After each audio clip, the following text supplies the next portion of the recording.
Այդ մարդը օտարերկրյա հատուկ չգիտեմ էլ ինչ կոչում ունի, սերժանտա, լեյտենանտա,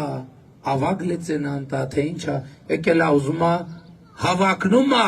որ առաջնորդի Հայաստանի Հանրապետությունը։ Էլ չեմ ասում ոչ դե յուրե, ոչ դե ֆակտո, ոչ պատգամավորի տեխնացու կարա լինի, ոչ վարչապետի տեխնացու լինի։ Էլ չեմ ասում, որ մենք ինչպես խոստացել ենք, հեծը մենք այսօր վերադարձրել ենք պետությանը եւ վերադարձրել ենք կոպեկներով սեփականաշնորհված եղել քիչ չի հիմա ինչա պարզվում պարզվում մանկապարտեզների վրա ավել հոսանքի փող են գրել մանկապարտեզի վրա ավել հոսանքի փող են գրել դրե գրպանները զորամասի մեր բանակի մենք կոպեկ ենք անում մեր բանակի կարիքները հոգալու, այդ մարդիկ մեր զորամա բանակի վրա ավել հոսանքի փող են գրել և այդ փողը դրել են իրանց գրպանները։ Իրանց կլանի անդամ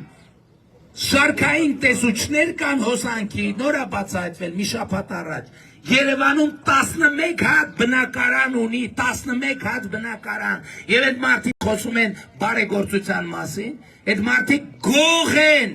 այդ մարդիկ թալանչի են, և այդ վնգունը դուրս է գալիս, որովհետև ես ջարդել եմ իրենց թալանչի թաթիկները։